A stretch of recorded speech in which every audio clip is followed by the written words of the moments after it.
Hey, this is Ben, facility manager, whatever, at IFA. Give you a quick little rundown of, not to insult your intelligence, but just to make sure that we're all on the same page when it comes to how to do this maintenance at the gym. So I'm in the storage closet from the left side of the gym as you enter. What we have here, we have towels. We separate our towels by type. So there is no set pattern, it's not like this one has one or the other. We just try to separate the towels so that they're by type. And here, this is our mobile cleaning unit. I just made that name up. This is how we take that to clean the bathrooms, and it usually has toilet bowl cleaner, disinfectant, glass cleaner, this type of stuff. I use this particular scrubber for when there's bird poop or like gum and some stuff on the floor. I spray and then scrub on the floor. There's gloves in here in case you need gloves. I just wash my hands. I always keep a roll of trash bags and extra. Actually, I don't have them. Both floor scrubbing material. And I should. So this is where, back here is where we keep air fresheners. I try to keep at least one air freshener in that bucket in case we need it. The other thing is, in case you're ever cleaning the floor and you find there's gum on the floor, I use this chisel to get gum off the floor. And this right here, I'll show you what these go to. This opens the paper towel dispenser in one of the bathrooms, and this opens all the soap dispensers in the bathrooms, because those need to be checked periodically. If you ever need tools, there's a toolbox. There's tools in here. And we normally keep our paper towels right here. I've got a box of paper towels on this stuff right here. Soap refills, toilet paper, toilet bag, or trash bags are in there. And then various other toiletry items down there. Toilet bowl cleaner, animal killer, extra bottles. This disinfectant, when we fill up, when these things get low, we usually put about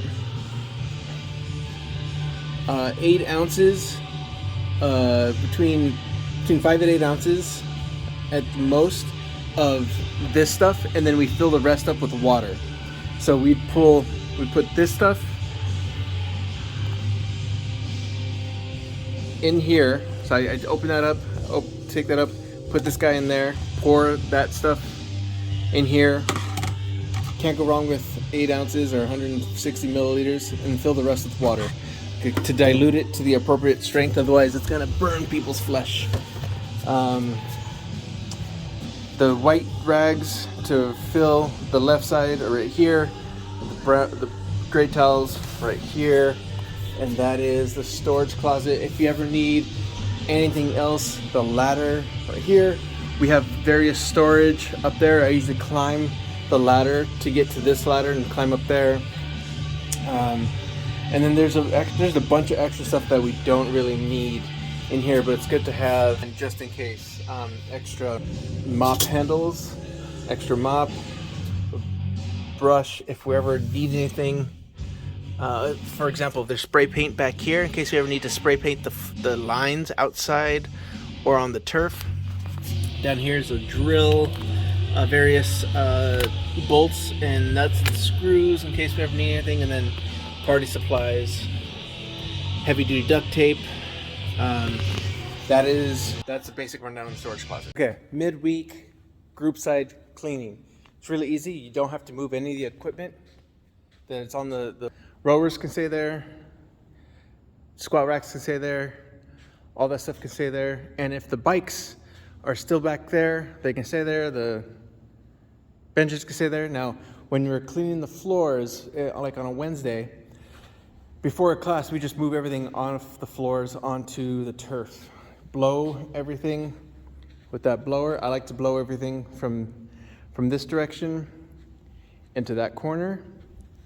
And then I start here and I blow everything this way out to that corner and try to get everything in that space and vacuum it all up. Then once I'm done vacuuming, once I blow, I vacuum both sides, and I also vacuum the turf. Abby should be doing the turf though, so hopefully you shouldn't have to worry about that. Another real important thing we need to do is make sure that these are stocked, the towels are stocked, and we check to see the level in this guy, in these guys. So usually look to see how much is in there. If it's about half, it's fine. It's when it gets below half, we do the same thing with laying up like a fourth of the way and then the rest with water. Okay, so I'm gonna clean the bathroom real quick. I take this guy and I do a quick assessment, turn on lights, see how the floor looks, see if it needs to be vacuumed or mopped. I give a quick assessment to make sure there's nothing in there. Look at the trash, look at the mirrors need to be cleaned, the sink, wipe down, dust. I use these keys. Oh, see? Need to get a new one of these. Check to see how much is in there. And then I check each bathroom to see how the trash is looking, to see how the toilet needs to be cleaned, and check to see toilet paper reserve. So I know I need to clean that toilet, get some more toilet paper. Toilet paper looks good. Trash is okay. Toilet needs to be cleaned, so we do toilet bowl cleaner. We clean everything as well, all the handles, light switches, faucet sink, we'll clean that. Just a real quick spray, I'll show you what that looks like in a second.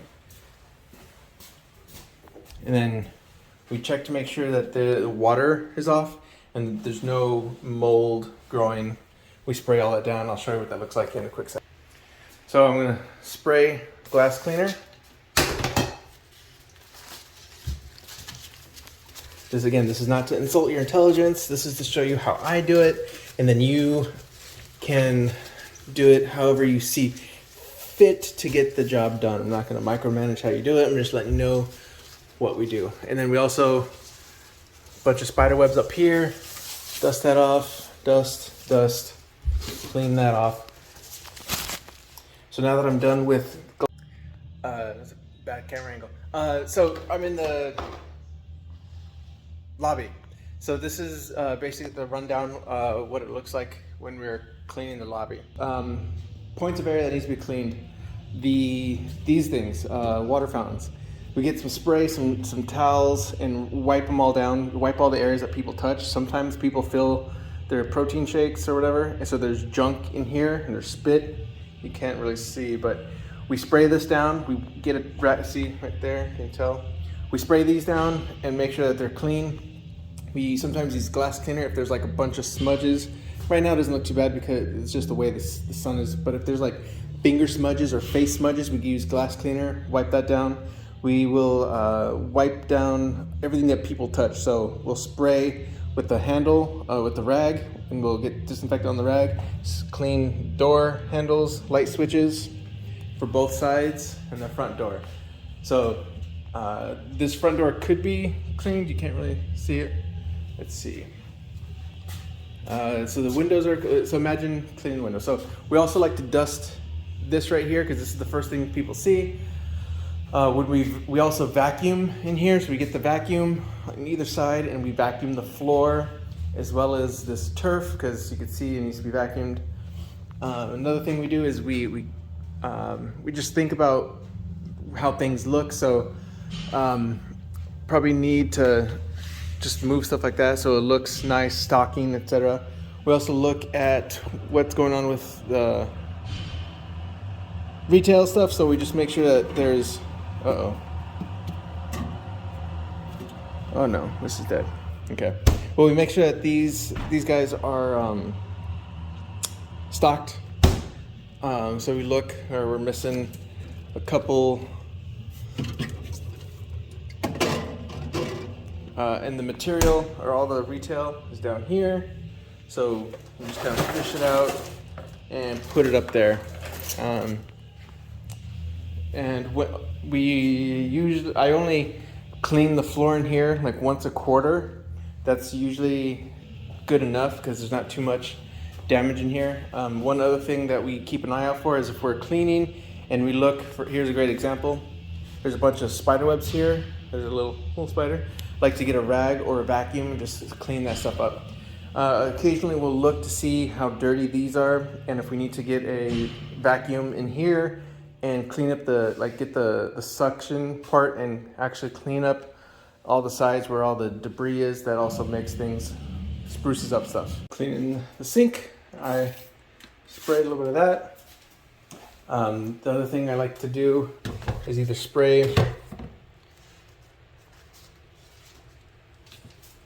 a paper towel, spray either paper towel or a rag, and use that, clean the handles, etc. Really get into the nooks and crannies.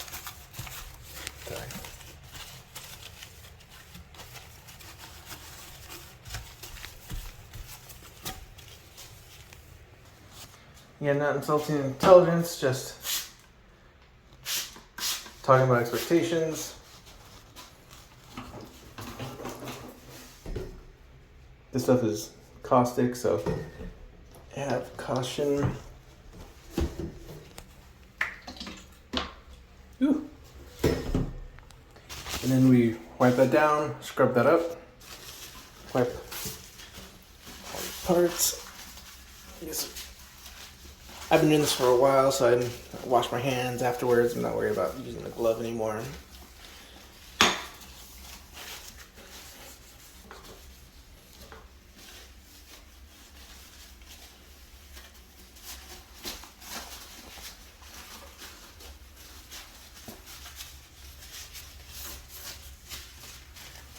Sometimes check down here, see if there's dust and debris, hair. Abbreviation clean, just for the sake of the example.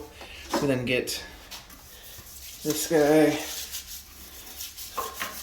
especially when toilets need to be cleaned. It also presents a really nice appearance, smells nice.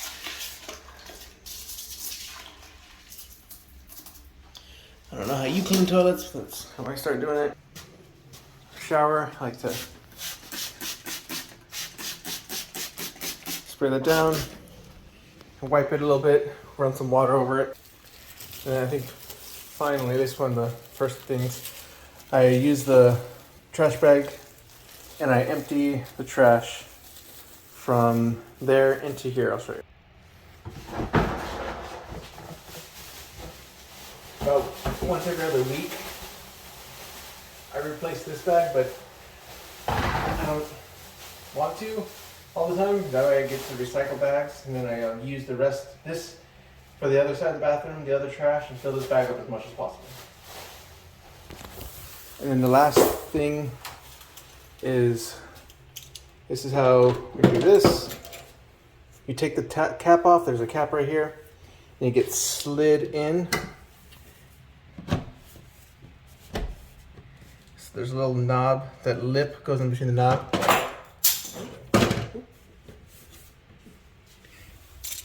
Then you shut it. Sometimes this needs to be force locked once it's closed.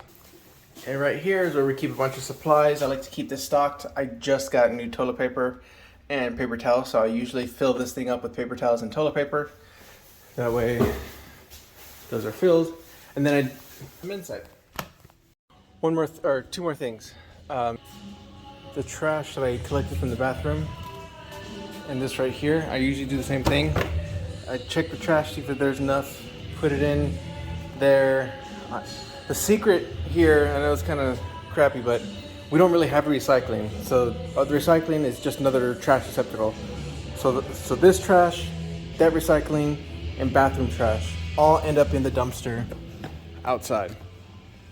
Sorry, just kind of how it works. This guy right here, I like to fill this whenever the bottom gets really dirty. Right now it looks fine.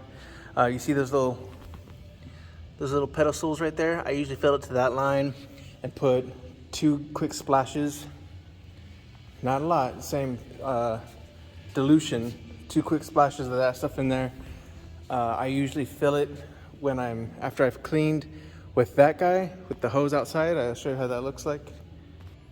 If you're in a pinch, you can also use the shower, the extending shower handle, to rinse out the bucket and the mop. Just if you do that in there, just make sure you clean the shower basin with disinfectant. Make sure there's no debris or hair in the bottom when you do that. Otherwise, just do it outside. All right, so I just blew, use that blower, and blew debris this way over to that corner and over to this corner. So let me show you what it kind of looks like. It's not, sometimes it's a lot, sometimes it's not, but you see all that debris. So now I'm going to use the vacuum to suck up all the debris there. I'm going to use the little handheld hose and get in the corners, all the debris in the corners. And use the vacuum to vacuum the bathroom floor as well. And if I have the vacuum out, I'm also going to look for spider webs on the bottom of the devices to make sure there's no spider webs or cobwebs or anything like that. So I'm going to use the vacuum to suck up all the debris that is currently in this area and make sure that I use the handheld part to get between the wall and the floor. Okay, just finished cleaning the floors. I can do that when I turn the fan on to try to dry. So I bring it back here. First thing I do, turn it off, unplug it, of course, and then raise that guy. Raised. So next thing we do, we use that hook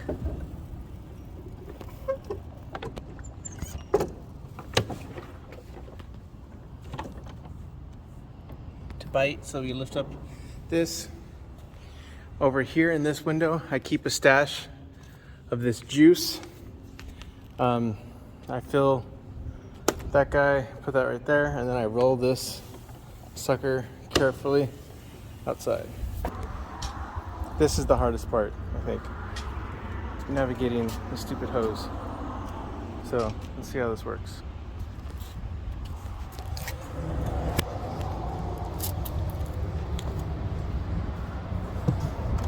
If you got a better idea, I'm all ears. But what I do is I just send this guy up, get a big length from the top to bottom.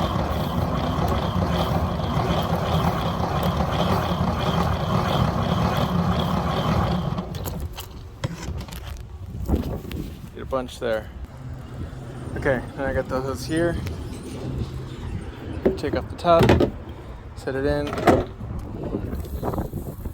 Take this hose out, let all the water drip. Sounds gross. I spray out the squeegee. Bottom of the squeegee, clean that out. There's an example, see all that grossness? Try to do that. Come in here. And then once I clean that out, I fill this guy. Fill this line is at the fill. Takes about 2 minutes. Alright, okay, once that's full, take this bag, little notch right there. I'll pour all the juice contents into there, put that back up, pop that back into here, and roll it back. Then I'm going to take it back.